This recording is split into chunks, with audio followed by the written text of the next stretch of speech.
నమస్తే నమస్తే మర్యాద లేదు మనం లేదు జంగిలిగా లాయంరా నమస్తే చేస్తే నమస్తే చేయరు అవు జంగిలిగాలే అవ్వానా ఇంత పెద్దోళ్ళు వచ్చుకున్నాం ఇంకా జడ్జి రాలేదేమన్నా జడ్జి ఆడికి పోతారా కానీ ఆ సాలిగాడి శివాజీ గాడి ఆడికెళ్ళి వస్తాడు అవు ఏడికెళ్ళి వస్తాడనా అది మనం లేపేసినాం కదనే కోట్ల మ్యాటర్ అంతా గట్టిగా చెప్పాలన్నారా తప్పైంది వదిలే అన్న వదిలే అయ్యా లాయర్ శివాజీ గారు కనిపించలేదు వస్తారంటావా టైం అంటే టైమే ఆయన కోర్టుకు ఎప్పుడూ లేటుగా రాలేదు కొందల వంట పెట్టినాక టైం గట్టి వస్తారా దయ్యమై రావాలి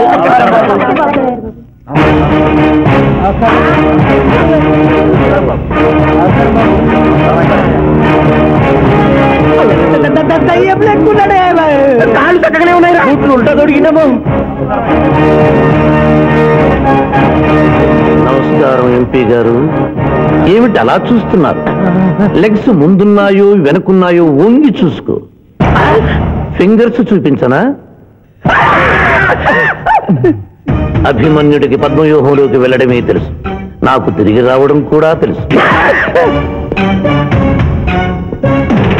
మిస్టర్ శివాజీ మీరేం చెప్పదలుచుకున్నారో చెప్పండి మిస్టర్ జస్టిస్ నేను చెప్పదలుచుకున్నది ఆ బోన్లో నిలబడి చెప్పడానికి నాకు అనుమతి ఇవ్వవలసిందిగా కోరుతున్నాను your a lawyer yes your honour దోషి అయిన శ్రీనాథుని నిర్దోషిగా నిర్దోషి అయిన బాబ్జీని దోషిగా వాదించాను అది నేరంగా భావించి ముద్దాయిగా నేను బోనెక్కాలనుకుంటున్నాను కొత్త సాంప్రదాయానికి శ్రీకారం చుడుతున్నారా ప్రొసీడ్ మిస్టర్ జస్టిస్ న్యాయపీఠం మీద కూర్చుని ప్రభుత్వం ఇచ్చిన జీతం మాత్రమే తీసుకుంటున్న మీకు న్యాయాన్ని కాపాడటమే ముఖ్యం కోర్టులో న్యాయవాదిగా నిలబడి ఎంత ఫీజైనా తీసుకుని వాదించే నాకు క్లయింట్ ని గెలిపించడమే ముఖ్యం నా వరకు నేను క్లయింట్కి విలువిచ్చాను కేసు గెలిచాను కానీ మానవత్వం ముందు ఓడిపోయాను న్యాయానికి ఊపిరిపోసే లాయరు రోగికి ప్రాణం ఇచ్చే డాక్టరు 100 సంవత్సరాలు నిలబడే కట్టడాలకు రూపం ఇచ్చే ఇంజనీరు భావి భారత పౌరుల్ని తీర్చిదిద్దే ఉపాధ్యాయుడు తమ వృత్తుల్ని దేవుడిచ్చిన వరాలుగా భావించిన నాడి ఆదర్శ సమాజం ఏర్పడుతుంది కానీ నేను ఆ బాటలో నడవలేదు డబ్బు సంపాదించడం కోసం అతను హంతకుడని తెలిసి నిర్దోషిని వాదించినందుకు నల్లగుడ్డ చాటున తెల్లబోయి చూస్తున్న ఈ ధర్మదేవతకు క్షమాపణ చెబుతూ ముద్దాయి శ్రీనాథికి ముఖ్య అనుచరుడైన పాండు గారిని విచారణకు అనుమతించవలసిందిగా కోర్టు వారిని కోరుతున్నాను పర్మిటెడ్ పాండు పాండు పాండు ఏమిటిపై నవ్వులుతున్నావు కోర్టులోకి నవ్వులుతూ రాకూడదు తెలీదా మింగితే బింగు లేదంటే బయటికి వెళ్ళి ఉమ్మేసిరా తమరికి ఎప్పటి నుంచి అలవాటు మా సార్ చేసిండు ఓహో సార్ ఏది చెప్తే చేస్తావా చేయమా మరి ఆయన ఏం తింటా ఆయన ఏం తాగుతా ఆయనకు విరాట్ బాండి బై నేను ఇంకోటి ఉంది ఓ చూడు బై లేదు బై అరే చూడు బై అరే లేదు బై చెప్తే నువ్వు పరిశాన్ చేస్తావు ఇగో ఇది ఒక్కటే ఉంది గుడ్ కోర్టులోకి ఇలాంటి ఆయుధాలతో రాకూడదని తెలియదా ఇది లేకుండా వస్తే మా సార్ ఊరుకుంటారా mister justice note this point note దాని లేవు ఇయ్యా ఇవ్వు ఓలా గట్టి పట్టుండే ఇచ్చేరా ఇచ్చే మళ్ళా నువ్వు తర్వాత పరిశాన్ చేయొద్దు మా సార్ కూడా పరిశాన్ చేస్తాడు ఇక నువ్వు వెళ్ళొచ్చు మళ్ళా కలిసి మంచి పాడిస్తా mister justice this is exhibit number 3 శ్రీనాథ్ని విచారణకు అనుమతించవలసిందిగా కోరుతున్నాను శ్రీనాథ్ శ్రీనాథ్ శ్రీనాథ్ కత్తి గురించి బడి చెప్పినవరా వీరాజ్ఞానం కదా కోరుకో తల దూక్కోండి అరే నేనేం స్మార్ట్ లేనా పొద్దుగానే దూకున్నా మళ్ళీ దూకోమంటావు నేను దువ్వా అబ్జెక్షన్ యువర్ ఆనర్ ఇదేమైనా అందాల పోటీనా నీట్ గా తల దూకోవటానికి కోర్టు హాల్ మిస్టర్ జస్టిస్ నేనేమన్నా వారిని చెప్పుతో కొట్టుకోమన్నానా దువ్వినతో దూవుకోమన్నాను అతను తల దువ్వుకోవడానికి ఈ కేసుకి సంబంధం ఉంది objection overruled thank you mister justice దువ్వుకోండి తోడి కెలికినట్టు కాదు గట్టిగా దువ్వుకోండి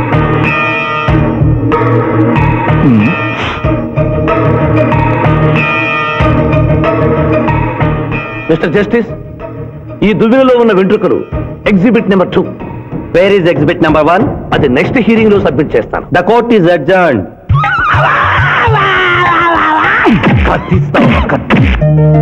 thank you daddy thank you so much thank you bye Sindhu మీ మావయ్య వస్తున్నారట మావయ్య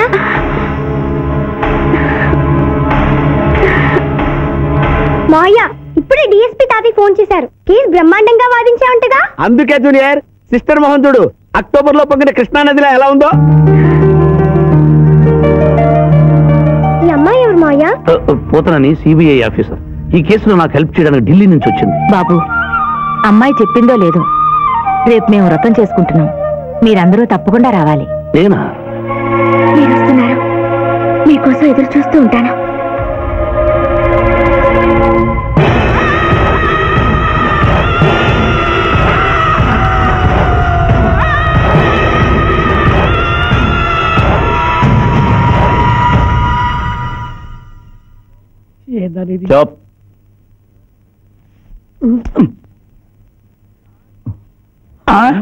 ఓ మై గాడ్, 106 డిగ్రీలే. ఇంకో 2 డిగ్రీలు పెరిగితే పోతాడా? సుబ్బే, నువ్వు ఎంబీబీఎస్ చదివినవా? చదివాను సార్. సచ్చినోడు బతుకుతాడా? చచ్చినా బతకడు. ఆయన చంపిలో ఎలా వారనూకినావు, మళ్ళా బతికొచ్చి కోట్ల గడగడగడగడలాడించిండు. ఇంపాసిబుల్. పాసిబుల్. బతికుండు. ఆడు యమజాతకుడన్నా, ఆన్ని మనం ఎన్నిసార్లు చంపినా మళ్ళీ బతికొస్తాడు. నీ దగ్గర సైనైడ్ ఇంజెక్షన్ ఉందా? ఉంది. అది ఇచ్చి నీ చంపి.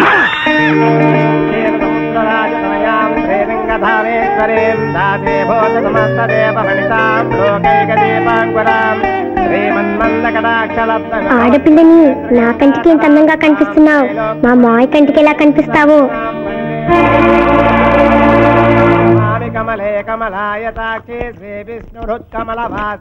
గురుగారు తిన్నాక అడుగు. ఈ వ్రతం ఎందుకు చేసుకుంటారు? ఈ వ్రతం ఎవరు చేసుకున్నా నిత్య సుమంగళిగా ఉంటారు. అమ్మా, ముత్తైదులు గాజులు తొడగండి.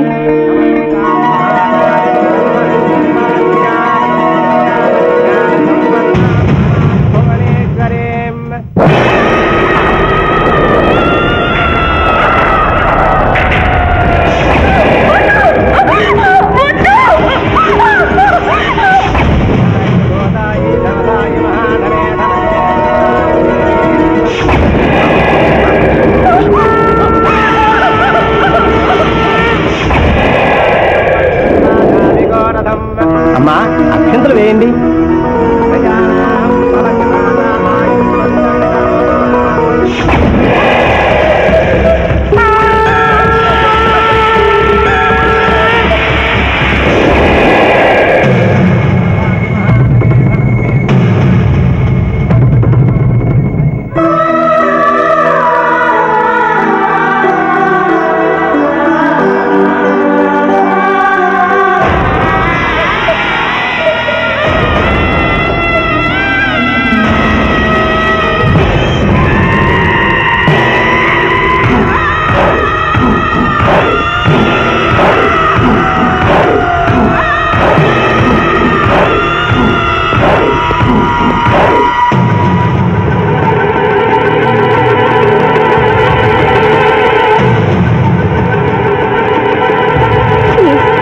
నన్నేం చెయ్యొద్దు. నేను మిస్సాంధ్ర అవ్వకుండా చెడగొట్టావన్న కోపంతో నిన్ను వెంటాడాను. శిరీష్ నువ్వు ప్రేమిస్తున్నావని తెలిసి నీ పెళ్లి చెడగొట్టాలనుకున్నాను. ఇప్పుడు మీ పెళ్లి కుదిరింది కదా, నన్ను వదిలి ప్లీజ్.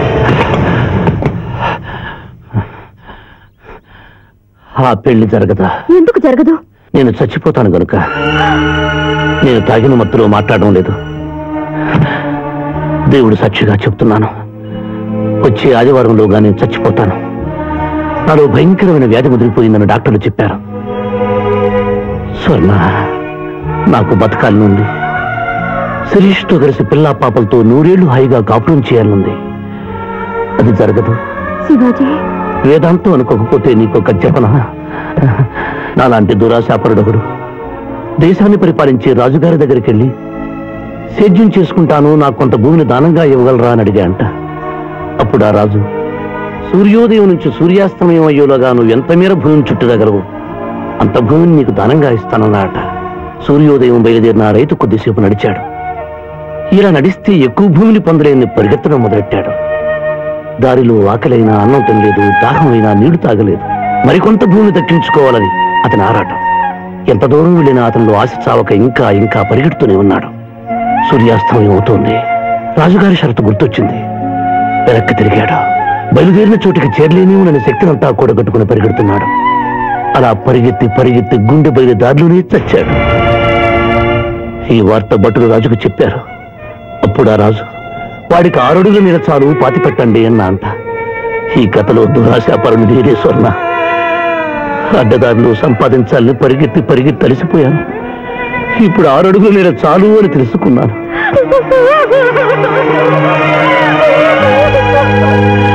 చూసావా, ఆడదానికి హృదయం ఎంత గొప్పదో నిన్ను చూస్తుంటే అర్థమవుతుంది. కొన్ని నిమిషాల కింద నువ్వు నన్ను చూసి భయపడ్డావు. వారం రోజుల్లో చచ్చిపోతానని తెలిసి నువ్వేంత బాధపడుతున్నావంటే లగ్నపత్రిక రాసుకున్న శిరీష ఎంత కుమిలిపోతుందో. అందుకే నీ సాయం కోసం వచ్చాను. నేనేం సహాయం చేయగలను? ఈ రోజు నుంచి నాతో నువ్వు సన్నిహితంగా ఉన్నట్టు నటించి శిరీష మనసు విడి చేయాలి. ఈ సాయం చేయవలసింది కన్నీటితో కాదు, కవింపుతో. నీకెంత కావాలో అంత డబ్బా ఇదిగో, ఈ బ్లాక్ చెక్ మీద రాసుకో.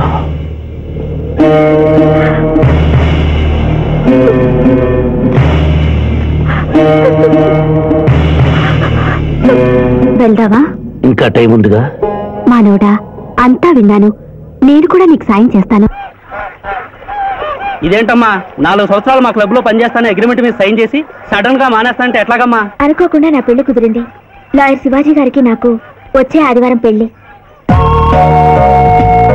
ఆ లాయర్ శివాజీనేనమ్మా నువ్వు పెళ్లి చేసుకోబోతున్నది? నువ్వు పెళ్లి కూతురు అయితే మరి వాళ్ళిద్దరు ఎవరమ్మా?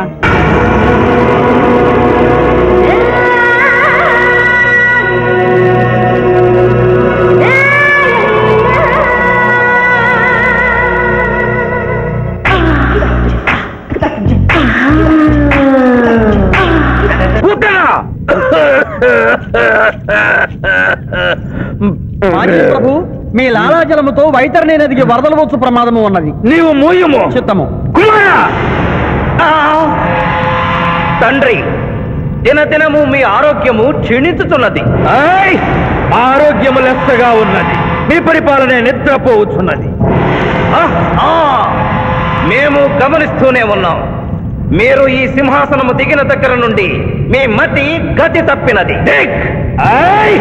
మా మతి గతి తప్పలేదురా. మనము భూలోకమునకు పంపిన పూతన పిల్లలను కనుటకు ప్రయత్నించుచున్నది. అందులో తప్పేమున్నది? తమరు కుంతీదేవితో ధర్మరాజుని కనలేదా? మీ తండ్రి సూర్యుల వారు అదే కుంతీదేవితో కర్ణుని కనలేదా? నోరు విప్పినచో మీ చండాలపు కుటుంబ చరిత్ర గొప్పమను. లెస్స పలికిదివు మాత, లెస్స పలికిదివు. ఆయనను మా తండ్రి గారి ఆవేదన గ్రహించాం. మేమే స్వయంగా భూలోకమునకు వెళ్లి ఆ నరుణ్ణి పూతరుని గడువు ముగియగానే తోడ్చుకొని వచ్చేదాం.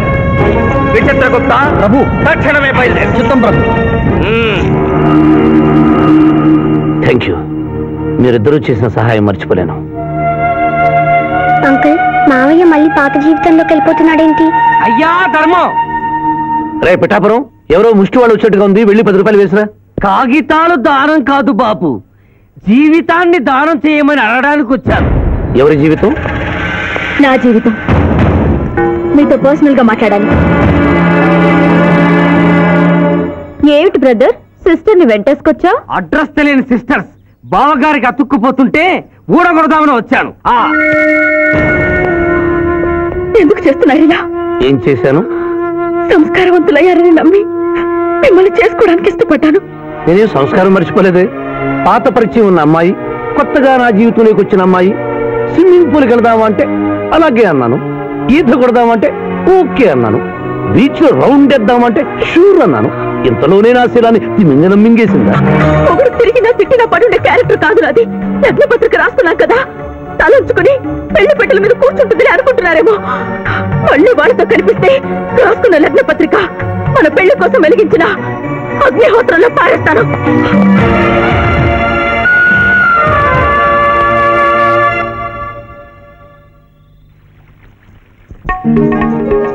మా జూనియర్ వల్ల వేసుకున్నావా? నీ సంగతి తేలుస్తానే.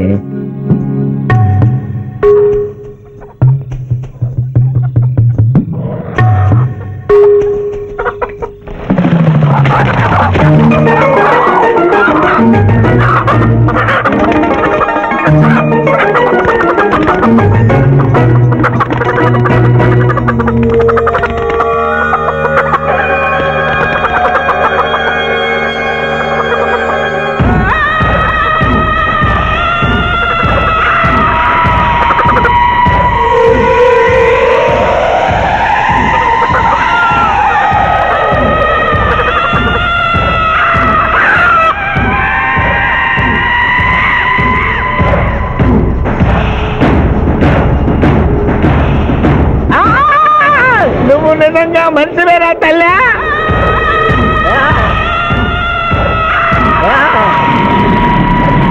అయ్యో అయ్యో ఈ కోళ్ళు ఎట్రా అయ్యో అయ్యో అబ్బా అయ్యా అయ్యా అయ్యో అయ్యో అయ్యో ఇదేంటయ్యా కాళ్ళు రావట్లేదు, నేను ఎలా తప్పించుకోవాలి బాబోయ్? మూర్ఖుడా, మేము భుజించినప్పుడు మానవులు చూడరాదు, చూసి నన్ను అర్ధాకలికి గురి చేస్తుంది. నీకు కూడా ఇదే స్థితి కలుగుగాక. తినకుండగానే తినినట్లు, తాగకుండగానే తాగినట్లు అనుభూతి కలుగుగాక. ఇదే నా శాపం.